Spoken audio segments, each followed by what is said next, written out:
ইতিহাসকে সব থেকে বেশি বিকৃত করেছে এনসিপি। জুলাইয়ের পরে 18 মাসে লুটপাট করেছে, অন্যান্য স্টেক হোল্ডার তাদেরকে অস্বীকার করেছে। এই যে জুলাই যোদ্ধা তিনি এখানে আক্ষেপ নিয়ে বক্তব্য রাখলেন কেন? এর কারণটা হলো নাহিদ ইসলামরা প্রকৃত জুলাই যোদ্ধাদের খোঁজ খবর রাখে নাই। এই সারোয়ার তুষার নামক 5 আগস্টের পরে বিপ্লবী যারা হয়েছে তাদেরকে মূল্যায়ন করেছে এবং পাটোয়ারিদেরকে এই ছাগল চোরদেরকে নেতা বানিয়েছে।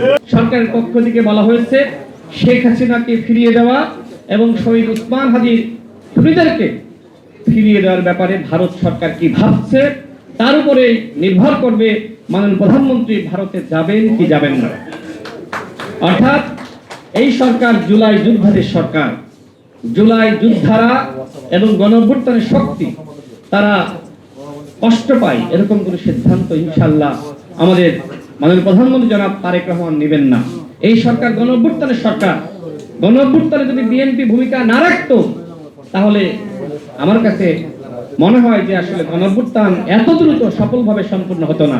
হুম্মাম কাদের ভাই এখানে আছেন, আয়না ঘরে ছিলেন, খোঁজ নিয়ে দেখেন, তালিকা করেন, গুম এবং খুন সব থেকে বেশি বিএনপি হয়েছে, নির্যাতন নিপীড়ন এবং এই জুলাইয়ে সব থেকে বেশি শহীদ বিএনপির হয়েছে। সুতরাং বিএনপিকে নিয়ে প্রশ্ন করার আগে নিজের দিকে তাকান। এনসিপির একজন নেতাও কি শহীদ হয়েছে?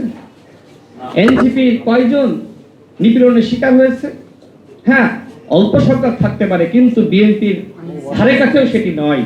আর 36 দিনে বিপ্লব হয়নি। বিপ্লব 16 বছরে আন্দোলন সংগ্রাম করে তৈরি করা হয়েছে। 16 বছরের ধারাবাহিকতায় এই 36 দিনের জুলাই গণঅভ্যুত্থান। সুতরাং বিএনপিকে কোনোভাবেই আপনি গণঅভ্যুত্থান থেকে মাইনাস করতে পারবেন না, বরং আপনি ইতিহাসের প্রত্যেকটা অধ্যায় ভালোভাবে রিসার্চ করুন। প্রত্যেকটা অধ্যায়ে ছাত্রদল, যুবদল এবং বিএনপির নাম লেখা আছে। প্রত্যেকটা জায়গায় জুলাইয়ের ছাত্রদল, যুবদল, বিএনপি যেভাবে ভূমিকা রেখেছে সেই সময় তো এনসিপি ছিল না, ছিল? হ্যাঁ, নাহিদ ইসলামদের সংগ্রামী ভূমিকা আছে, কিন্তু পাঞ্জাবের জগতে একটি বিশ্বস্ত নাম শাবাব এথনিক ওয়্যার। ইতিহাসকে সব থেকে বেশি বিকৃত করেছে এনসিপি। জুলাইয়ের পরে 18 মাসে লুটপাট করেছে, অন্যান্য স্টেক হোল্ডার তাদেরকে অস্বীকার করেছে। এই যে জুলাই যোদ্ধা তিনি এখানে আক্ষেপ নিয়ে বক্তব্য রাখলেন কেন? এর কারণটা হলো নাহিদ ইসলামরা প্রকৃত জুলাই যোদ্ধাদের খোঁজ খবর রাখে নাই।